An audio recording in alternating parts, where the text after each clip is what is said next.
Hey everybody, my name's Kyle and this is Track by Track, music reviews, news, and commentary. Recently, I was thinking about how the idea of singles has changed in the digital era.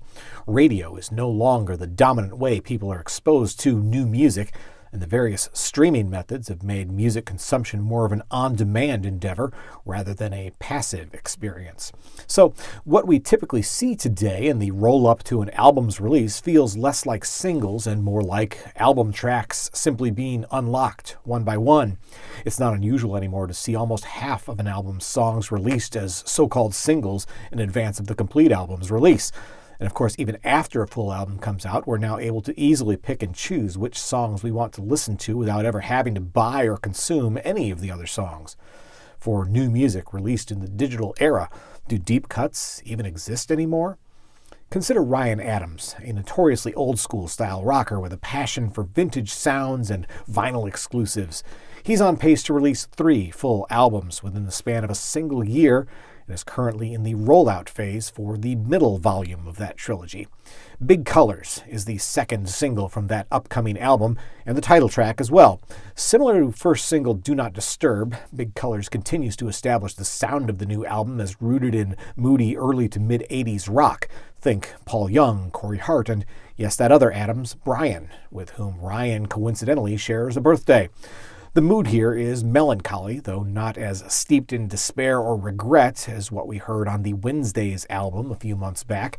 Still, the vibe is decidedly different from that volume, and it must be said that that's one thing Adams has always excelled at. His albums always present a very cohesive listening experience where everything feels like it belongs together. Listening to Big Colors reminds me of the Prisoner album, a collection of songs that also seem to be channeling a similar era, though perhaps skewing a bit more in a early Tom Petty direction. All things considered, I really like the sonic direction Adams is exploring on Big Colors, as well as on the previous single. That being said, I'm not sure the song itself works all that well as a single. There's not much of a melody here, nor is there much of a hook on the chorus. At best, it plays like a B-side, like something from 2002's Demolition, making it all the more curious that it is in fact the upcoming album's opening track. I don't find myself quite as intrigued by this song on its own, and the choice to do the entire vocal as a falsetto also seems to drain away some of the emotional resonance. But ultimately, I think this is an example of the new way albums are rolled out now. Call Big Colors a single if you like, and Adams indeed does, but to me it feels like just another unlocked track, and almost a random selection at that. With the full album's release just under a month away, whether a third track is unlocked between now and then is anyone's guess. Regardless, I have a strong feeling Big Colors the song will play better as part of Big Colors the album than it does as a quote-unquote single.